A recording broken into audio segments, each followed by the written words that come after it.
Hello guys, नमस्कार।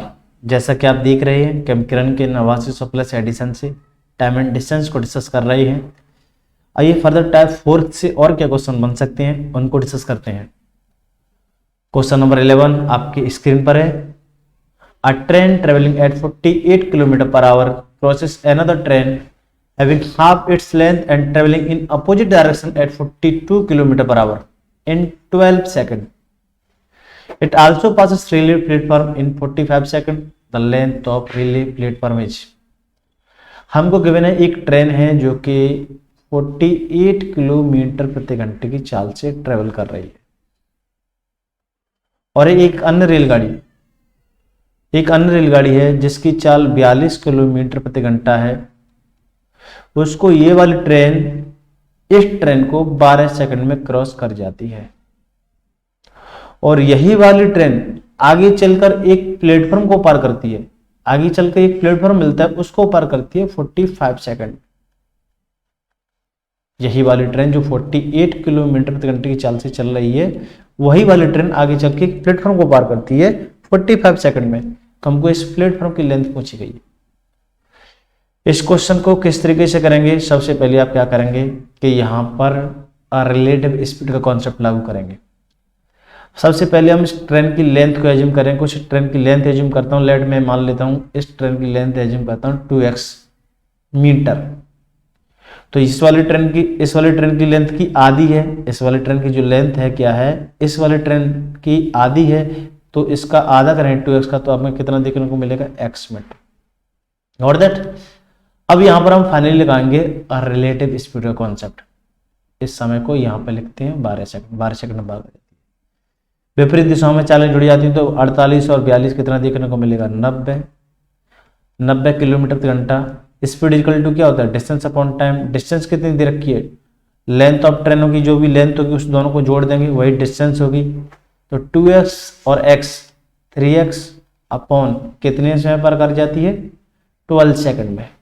इधर हम जो देखेंगे वो स्पीड देखेंगे मीटर पर सेकंड में। इधर हमें स्पीड दे रखी है किलोमीटर प्रति घंटे में। ऐसा नहीं हो सकता है, या तो दोनों साइड में मीटर पर सेकंड में स्पीड होगी या दोनों साइड में किलोमीटर प्रति घंटे में स्पीड होगी। तो इस 90 किलोमीटर प्रति घंटे को हम मीटर पर सेकंड में चेंज करते हैं अकॉर्डिंग टू इस कंडीशन के। इधर राइट हैंड साइड में जो कंडीशन दे रखी है उसके अकॉर्डिंग। तो इस 90 किलोमीटर प्रति घंटे को हम 5/18 का मल्टीप्लाई करके मीटर पर सेकंड में चेंज करते हैं। 18 से 90 कटेगा 5 times, 25 is equal to 3x upon 12, जिसे हम कह सकते हैं 3 से 12 कटेगा 4 टाइम्स, और 4 का मल्टीप्लाई अगर 25 के साथ करेंगे तो हमें finally x equal to 100 metre देखने को मिलेगा। हमें एक ट्रेन की लेंथ पता चल चुकी है और दोनों ट्रेनें आपस में बहुत अच्छा कोरिलेशन बैठाए हुए हैं लेंथों में। हमें इस वाली ट्रेन की लेंथ पता चल चुकी है 100 मीटर है, तो इस वाली ट्रेन की लेंथ की दुगनी थी, तो ये कितनी हो जाएगी? 200 मीटर। और दैट हमें दोनों ट्रेनों की लेंथ पता चल चुकी है और यही ट्रेन आगे चल के एक प्लेटफॉर्म को पार करती है 45 सेकंड में। यहां पर दोनों की अगर length of platform, length of train hidden है तो हम ज्ञात नहीं कर सकते हैं। सबसे पहले यहाँ पर इस ट्रेन की लेंथ पता होना चाहिए थी, तो हमने निकाल ली उस ऊपर की सिचुएशन के अकॉर्डिंग। जो दोनों ट्रेनों में बन रही थी, जो सिचुएशन, जो कंडीशन, उसके अकॉर्डिंग हमने दोनों ट्रेनों की लेंथ फाइंड आउट कर ली। वही लेंथ ऑफ ट्रेन यहाँ पर होगी। 48 किलोमीटर प्रति घंटे चाल से जो ट्रेन चल रही है उसकी लेंथ यहाँ पर कितनी होगी? 200 मीटर होगी। यहाँ पर हम क्या करेंगे कि जब ट्रेन किसी प्लेटफॉर्म को पार करती है तो वहां पर जो डिस्टेंस देखने को मिलती है वो length of train plus length of platform दोनों की होती है। Got that? तो हम यहां पर भी अप्लाई करेंगे speed equal to distance upon time. तो 48 किलोमीटर क्या है? 48 किलोमीटर हमें देखने को मिल रही है स्पीड, 48 किलोमीटर। Got that? और डिस्टेंस क्या होगी? ट्रेन की लेंथ और प्लेटफॉर्म की लेंथ। यहां पर मैं ट्रेन की लेंथ t मानता हूं, प्लेटफॉर्म की लेंथ p मानता हूं, अपॉन कितने समय पर कर गई है? 45 सेकंड में। और इन दोनों की मैं मानता हूं मीटर में और समय सेकंड में। तो इधर स्पीड किस में देखने को मिलेगी? मीटर पर सेकंड में। इधर हमें दे रखी है स्पीड किलोमीटर प्रति घंटे में। ऐसा नहीं हो सकता, इस किलोमीटर प्रति घंटे को 5/18 का मल्टीप्लाई करके मीटर पर सेकंड चेंज कीजिए। 9 दूनी 18, 9 पन्ना 45, 2 से कट गया 48, 24 टाइम्स 24 पंजे 120 और 120 का 5 के साथ मल्टीप्लाई करेंगे तो हमें देखने को मिलेगा 12×65। Finally t plus p is equal to 600। कुल लेंथ कितनी देखने को मिलेगी? 600। यहां पर हमें इस पूरी लेंथ देखने को मिलेगी, ट्रेन की लेंथ और प्लेटफॉर्म की लेंथ कितनी? 600। और जिसमें से हमें इसकी लेंथ पता है 200 है, तो ऑब्वियस ये लेंथ कितनी होगी? 400 होगी। ऑब्वियस एकदम प्लेटफॉर्म की लेंथ कितनी होगी? 400 होगी। तो हमें ऑप्शन भी देखने को मिलेगा, फोर्थ ऑप्शन। बढ़ते हैं अगले क्वेश्चन पे, क्वेश्चन नंबर 12। दो टाउन है ए और बी जिनके बीच की दूरी दे रखी है 500 मीटर। एक रेलगाड़ी 8 AM से ए टाउन से बी टाउन की ओर 70 किलोमीटर प्रति घंटे की चाल से रवाना होती है और एक अनदर ट्रेन 10 बजे से 10 AM पर बी टाउन से ए टाउन की ओर 110 किलोमीटर प्रति घंटे की चाल से रवाना होती है, तो दोनों ट्रेनें किस समय पर मिलेंगे? हमको गिवन है कि दो टाउन है जिनके बीच की दूरी दे रखी है 500 किलोमीटर और दैट, और एक रेलगाड़ी 8 AM पर ए टाउन से बी टाउन की ओर 70 किलोमीटर प्रति घंटे की चाल से रवाना होती है और एक दूसरी रेलगाड़ी 10 AM पर बी स्टेशन से ए स्टेशन की ओर 110 किलोमीटर प्रति घंटे की चाल से रवाना होती है। रिलेटिव स्पीड जब भी लागू करते हैं तो वहां पर एक कंडीशन मस्ट होनी चाहिए कि दोनों ट्रेनें, दोनों ऑब्जेक्ट, दोनों पर्सन एक ही समय पर चलना प्रारंभ करनी चाहिए। जो भी आप सिचुएशन देखें, किसी ट्रेन की देखें, किसी व्यक्ति की देखें, किसी भी चीज की देखें, किसी ऑब्जेक्ट की देखें, वो दोनों एक ही समय पर चलना प्रारंभ करनी चाहिए जब रिलेटिव स्पीड का कॉन्सेप्ट लागू करते हैं। लेकिन ऐसा यहाँ पर तो है नहीं है। एक ट्रेन चल रही है 8 बजे से, एक ट्रेन चल रही है 10 बजे से, या तो दोनों ट्रेनें 8 बजे से चलती हैं या दोनों ट्रेनें 10 बजे से चलती हैं। तो इस कंडीशन को फॉलो करने के लिए, रिलेटिव स्पीड कॉन्सेप्ट को लागू करने के लिए हम दोनों ट्रेनों को 10-10 AM से चलाते हैं। तो इस 8 वाली जो ट्रेन 8 से चली उसे हम 10 AM पर ले जाके खड़ा करेंगे। 10 AM पर उसे 10 AM का जो समय दिया हुआ है दोनों ट्रेनों का, उस पर ले जाके स्टैंड करेंगे। तो इस ट्रेन को मैं 2 घंटे ट्रेवल करता हूं अकेले अकेले, तो अकेले अकेले 70 दूनी 140 अपनी दूरी क्रॉस कर लेगी, 140 किलोमीटर दूरी तय कर लेगी। ए से बी बिंदु के बीच की दूरी 500 थी। अब हमने कंडीशन को फुलफिल करने के लिए 140 किलोमीटर की दूरी ट्रेवल करा ली है इस 70 किलोमीटर घंटे वाली ट्रेन से। तो अब रिमेन डिस्टेंस कितनी रह जाएगी? 140 अगर 500 से सब्ट्रैक्ट करेंगे तो 360 किलोमीटर। अब कंडीशन फुलफिल है, हम रिलेटिव स्पीड का कॉन्सेप्ट लागू कर सकते हैं। हमको डिस्टेंस पता है, हमको स्पीड पता है, तो आसानी से हम टाइम निकाल सकते हैं। डिस्टेंस बिटवीन दोनों ट्रेनों के बीच की कितनी इस टाइम पे? 360 किलोमीटर। और विपरीत दिशा में चालें जुड़ जाती हैं तो 70 और 110 180 किलोमीटर प्रति घंटा देखने को मिलेगी स्पीड। डिस्टेंस अपन स्पीड क्या निकलेगा? 360 से अगर 180, 360 में अगर 180 का डिवाइड देंगे तो फाइनली हमको 2 घंटे आंसर देखने को मिलेगा। ये आंसर नहीं, ये 2 घंटे। एक्चुअल में आंसर क्या होगा? इस 2 घंटे के माध्यम से आप इतना कह सकते हैं कि दोनों ट्रेनें 2 घंटे बाद मिल चुकी, जब एक ही समय पर चलना प्रारंभ कर रही हैं। लेकिन हमसे पूछा गया है कि दोनों ट्रेनें किस समय पर मिलेंगी, तो हमें यह पता होना चाहिए कि दोनों ट्रेनें किस समय से चलना प्रारंभ कर रही हैं, किस समय से दोनों ट्रेनें चल रही हैं। तो हम अच्छे तरीके से जानते हैं कि दोनों ट्रेनें चल रही हैं 10 AM से, 10 AM से। तो हम उसमें अगर 2 घंटा ऐड करेंगे तो हमको आंसर देखने को मिलेगा 12 नून, दोपहर को देखने को मिलेंगी दोनों ट्रेनें। दोनों ट्रेनें कब मिलेंगी? दोपहर को मिलेंगी। तो हमें ऑप्शन देखने को मिलेगा सेकंड। बढ़ते हैं अगले क्वेश्चन की। क्वेश्चन नंबर 13 आपके स्क्रीन पर है।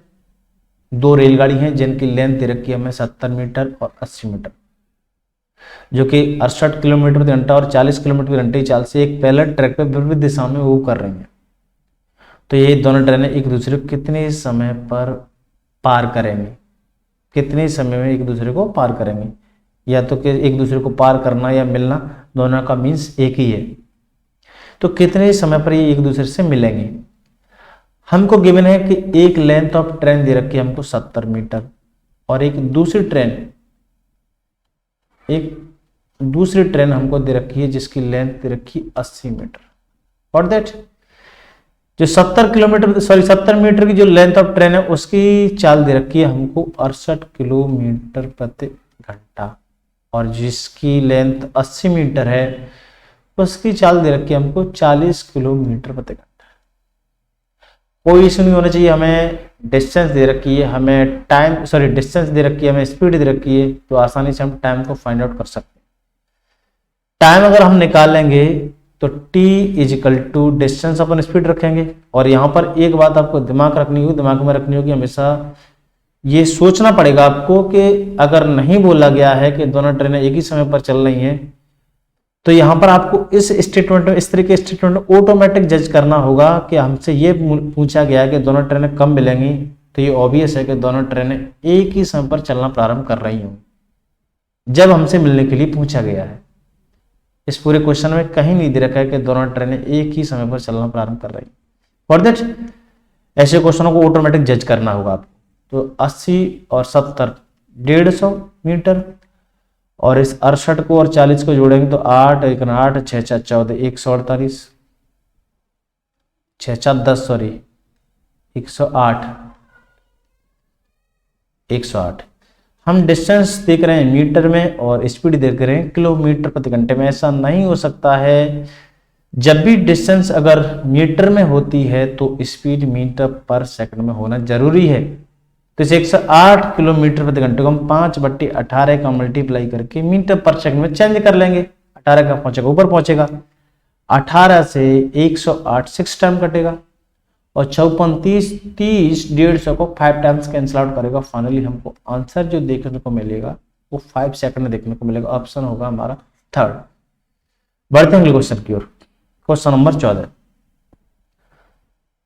दो बराबर लंबाई की रेलगाड़ी हैं जो किसी टेलीग्राफ पोस्ट को 15 सेकंड और 10 सेकंड और 15 सेकंड में पार करती हैं। ये दोनों रेलगाड़ियों की जो लेंथ है वो 120 मीटर है। तो ये एक दूसरे को विपरीत दिशा में कितने समय में पार करेंगे। और दैट हमको दे रखा है कि दो ट्रेन है जिनकी लेंथ ऑफ ट्रेन है वो बराबर है 120 मीटर और 120 मीटर। और दैट और किसी ये टेलीग्राफ पोस्ट को पार करती हैं, टेलीग्राफ पोस्ट को पार करती हैं दोनों। जो 120 मीटर की ये वाली ट्रेन है वो 10 सेकंड में पार करती है और जो 120 मीटर की ये सेकंड ट्रेन है वो टेलीग्राफ पोस्ट को पार करती है 15 सेकंड। और दैट अब क्या पूछा गया कि ये दोनों ट्रेनें एक दूसरे को पार करें विपरीत दिशा में तो कितने समय पार करेंगे। हमें क्वेश्चन पूछा गया ये वाला। हमको यहाँ पर बस क्या पता है 120 मीटर पता है, 120 मीटर पता है, लेंथ इतनी है। हमको यहाँ पर दो टर्म में से एक तो स्पीड नहीं पता, एक तो टाइम नहीं पता। टाइम को तुमको पूछ ही रखा है। जब भी 3 टर्म है जिसमें से एक टर्म दे रखा हो तो आप कभी भी नहीं 2 टर्म निकाल सकते हैं। अगर आपको 3 टर्म दे रखे तो आप 2 टर्म दे रखे तो तीसरे टर्म को आसानी से फाइंड आउट कर सकते हैं। तो यहाँ पर टाइम पूछा गया तो सबसे पहले हमें स्पीड भी तो पता होना चाहिए। तो स्पीड हम ऊपर से निकाल लेंगे, ऊपर वाले स्टेप से हम स्पीड को फाइंड आउट कर लेंगे। किसी पोस्ट को पार करना अपने आप को पार करना होता है, किसी व्यक्ति को पार करना, किसी खंभे को पार करना एक्चुअल में अपनी खुद की लेंथ को पार करना होता है। वही डिस्टेंस होती है। Distance he length of train होती है, length of train he distance होती है। तो यहां से हम स्पीड निकालेंगे तो स्पीड हमको देखने को मिलेगी इस वाली ट्रेन का, इसका नाम दे देता हूं मैं ट्रेन ए और इसका नाम देता हूं मैं ट्रेन बी। तो इसकी स्पीड जो देखने को मिलेगी हमको एस ए नाम देता हूं स्पीड को। ए वाली ट्रेन की जो ए वाली ट्रेन है उसका नाम देता हूं स्पीड एस ए। तो इसकी स्पीड देखने को मिलेगी 120 डिस्टेंस अपॉन टाइम 12 मीटर पर सेकंड। Got that. उसी तरीके से अगर मैं इसकी स्पीड निकालूं, बी ट्रेन की स्पीड एस बी निकालूं तो 120 अपॉन 15 15 छक्के 90 15 7 105 15 8 120 8 मीटर पर सेकंड। हमको यहाँ पर दोनों ट्रेनों की स्पीड पता चल चुकी है 12 मीटर पर सेकंड और 8 मीटर पर सेकंड। अब आसानी से हम टाइम को फाइंड आउट कर सकते हैं। Time is equal to distance upon speed. एक दूसरे को पार करना, दोनों ट्रेनों की लेंथ को ऐड करेंगे, यही डिस्टेंस होगी। तो 120 120 240 और 20 और 8 विपरीत दिशा में चालें जुड़ जाती हैं। 12 और 8 सॉरी 20 8 नहीं 12 और 8 12 और 8 कितना हो जाएगा 20 हो जाएगा। Distance upon speed cancel out करेंगे तो 12 सेकंड फाइनली हमको आंसर देखने को मिलेगा। ऑप्शन होगा थर्ड। बढ़ते हैं अगले क्वेश्चन की ओर। Question number 15। दो रेलगाड़ी हैं जिनकी लेंथ दे रखी है 137 मीटर 163 मीटर, जो कि 42 किलोमीटर प्रति घंटा और 48 किलोमीटर प्रति घंटे की चाल से एक दूसरे की ओर पैरेलल ट्रैक पर मूव कर रही हैं। तो एक दूसरे को पार करने में कितने सेकंड का समय लेंगे। एक दूसरे को पार करने में जब भी दिया जाए तो एक्चुअल में इसका मीनिंग भी यही है कि एक दूसरे से कितने समय में मिलेंगे। आइए इस क्वेश्चन को भी करते हैं। हमको दे रखा है कि एक ट्रेन की लेंथ है 137 मीटर, एक दूसरी ट्रेन है जिसकी लेंथ दे रखी है 163 मीटर। 137 की जो ट्रेन है 137 मीटर जो लंबी ट्रेन है उसकी चाल है 42 किलोमीटर प्रति घंटा और 163 मीटर की जो लंबी ट्रेन है उसकी चाल दे रखी है 48 किलोमीटर प्रति घंटा। एक दूसरे को पार कर रही हैं, एक दूसरे की लेंथ को पार कर रही हैं। दोनों ट्रेनों की लेंथ को हम ऐड करेंगे, चाहे विपरीत दिशा में चले चाहे समान दिशा में चले।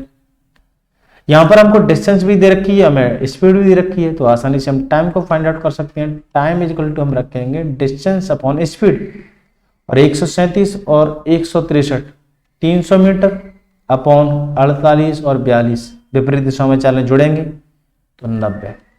हम देख रहे हैं कि डिस्टेंस मीटर में, स्पीड किलोमीटर प्रति घंटे में। ऐसा नहीं हो सकता है।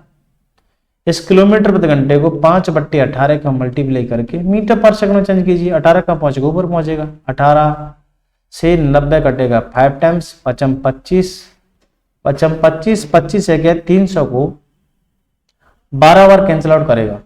300 अपन अगर 25 रखेंगे तो कितने बार कैंसिल आउट करेगा, 12 बार कैंसिल आउट करेगा। तो हमें आंसर भी 12 सेकंड देखने को मिलेगा। आशा करता हूं कि आपको सभी क्वेश्चन अच्छी तरीके से समझ आए होंगे। नेक्स्ट मिलते हैं अगले लेक्चर में। जब तक के लिए बाय बाय, टेक केयर, धन्यवाद।